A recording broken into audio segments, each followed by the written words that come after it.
गुरुर्ब्रह्मा गुरुर्विष्णु गुरुर्देवो महेश्वरा गुरु साक्षात परम ब्रह्म तस्मै श्री गुरुवे नमः। जय श्री गुरुदेव, जय श्री दादा गुरुदेव। सभी साधकों के लिए ये जो विषय है बहुत महत्वपूर्ण है।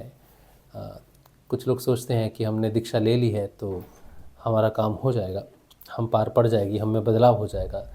तो उनके लिए ये जानना ज़रूरी है कि गुरुदेव से दीक्षा लेना और गुरुदेव का योग प्राप्त होना ये दोनों अलग चीज़ें हैं।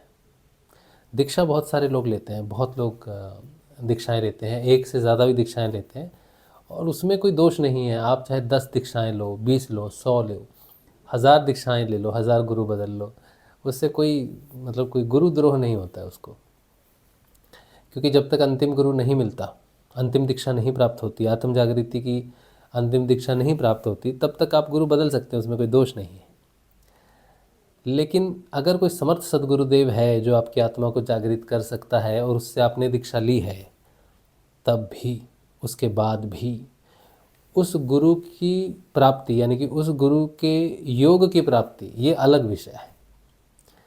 गुरु से, समर्थ सदगुरुदेव से दीक्षा लेने का मतलब है कि आपको वो मार्ग मिल गया है, वो विधि मिल गई है जिससे आप अपनी आत्मा को प्राप्त करेंगे। और आत्मा को प्राप्त करने का अर्थ है गुरु का योग, भगवान का योग, आनंद की तरफ बढ़ना।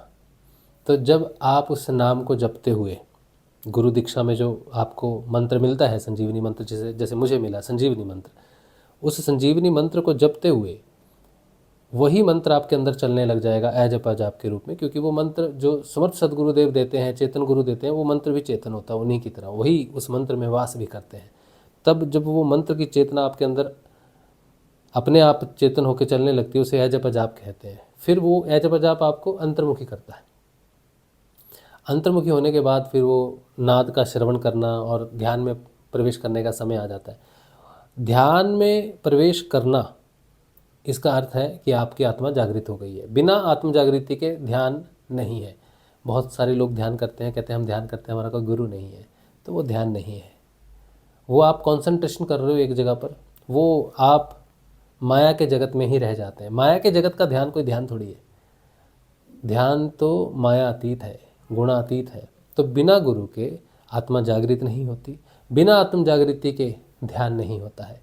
और जिसका ध्यान लगता है उसी को योग की प्राप्ति होती है, उससे ही गुरु की प्राप्ति होती है। तो गुरु दीक्षा सबको प्राप्त होती है, लेकिन गुरु योग वो सिर्फ सच्चे साधक को, समर्पित साधक को प्राप्त होता है। और जिसे गुरु का योग प्राप्त होता है वो मोक्ष को प्राप्त करता है। तो गुरु के द्वारा दिया गया नाम जब सघन करना चाहिए, पूरे विश्वास से करना चाहिए, तभी जाकर गुरु के योग की प्राप्ति होती है। जय श्री गुरुदेव, जय श्री दादा गुरुदेव। तो दीक्षा लेके मत बैठ जाना कि मैंने दीक्षा ले लिए काम हो जाएगा, नहीं, नाम जपना पड़ेगा। जय श्री गुरुदेव।